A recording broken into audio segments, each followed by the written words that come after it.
Veteranong broadcast journalist nga si Howie Severino gihimugatan ang importansya sa pagkamatinud-anon sa pagbalita o sa uban pang aspeto sa kinabuhi sa iyang pag-atubang sa mga nagyenyo sa second leg sa GMA Masterclass, the Icon Series sa Naga City, Camarines Sur. Ano ang report?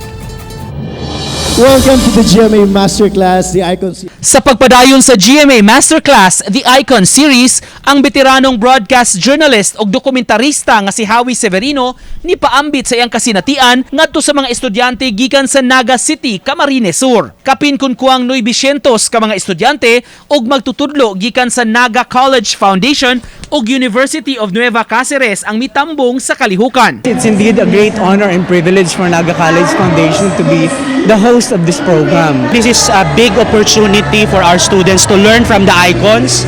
Yun, nakita natin kanina, you have life lessons from the speaker, and I think that's very important nowadays.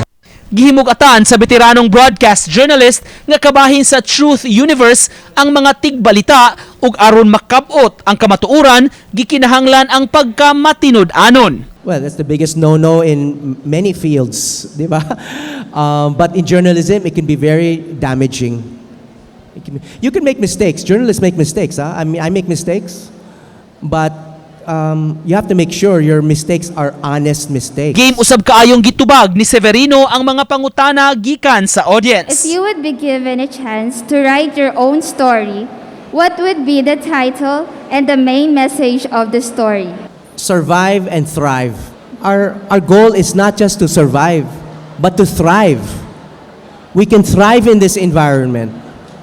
We can thrive despite these conditions. We can still perform our mission despite the risk, despite the fears. Dako usab kaayo ang pasalamat sa mga estudyante sa ilang nakatunan gikan kang Severino. By adapting it to our daily lives, and as well as thinking of journalism as one of the biggest beacons of light in our lives. We need to have an inspiration para ipagpatuloy pa din namin kung nasaang field kami ngayon. Matod ni First Vice President and Head for GMA Regional TV and Synergy ug Acting Head sa GMA Integrated News, Oliver Victor Beltran Amoroso, tumong sa GMA nga mapaambit sa tibuok kalibutan ang istorya sa mga Pilipino gikan sa lain-laing rehiyon ug sa ubang nasod. Pamatuod niini ang pagpahigayon sa GMA Masterclass, the Icon Series. We have invited remarkable individuals who have honed their talent and knowledge and skills in their professions.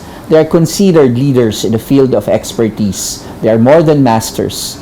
They are our icons. Giatangan ug gidaig usab si The Clash Season 2 finalist ug first runner-up Thea Astley nga dunay usay dugong Oragon.